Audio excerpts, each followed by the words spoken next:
So much. Thank you so much. Mr. Zaimar Rahman, would you like to say something Yes, about of this? course. Thank you so Sidewalk? much for your lovely comments and questions. Sorry, what was your name? Okay, yes, don't worry. I think there's two aspects to what you said. The first one, it definitely touches on two things, I think, from what I understand.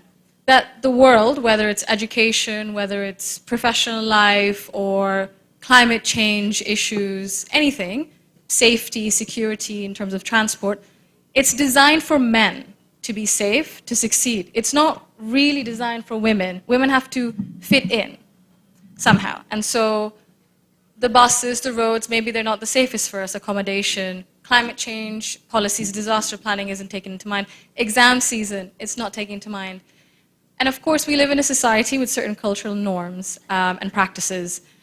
And policies can only go so far if they clash too much with what families and communities really want. Laws will move faster than culture does. So you have to take that into consideration when we create policies and implement them.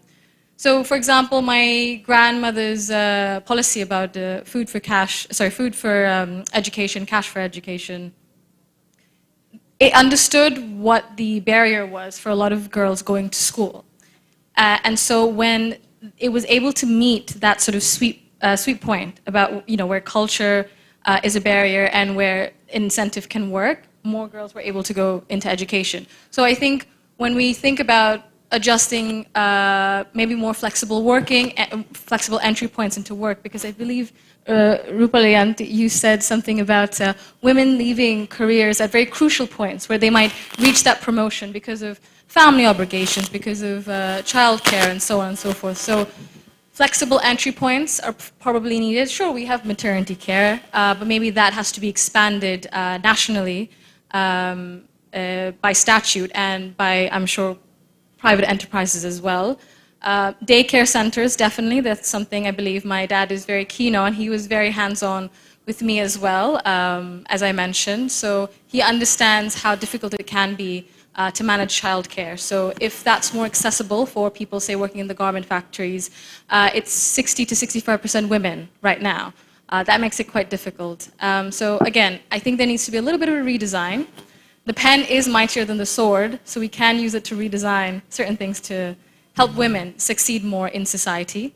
In terms of cyberbullying, yes, as I mentioned, in Bangladesh, around 78.8% of women face harassment of some sort online. They have faced, especially from Facebook. So this is a lived reality. There are not enough, definitely legal protections. There are not enough sort of protections in terms of reporting systems and such. That definitely needs to be done. Digital literacy, definitely something that I believe you touched on as well. Aside from financial digital literacy, in terms of how to keep you safe as well, how to report, working with online platforms, definitely that's something we need to strengthen. Maybe that's something Khosroo can touch on as well. A lot of things need to be done. Again, keeping in mind that the world is not just for men to succeed, it's for women. So we have to put ourselves forward. So thank you for that question. I really think there are small things we can do. Sorry, just to touch on another thing, I think, I believe all of you probably mentioned in some way or the other that we have a lot of policies, we have a lot of laws. I believe there were other comments as well, but it's not integrated. They're sort of in silos. And so when you're trying to find something, even I'm sure you experienced this as a law student. I have also experienced it in the UK.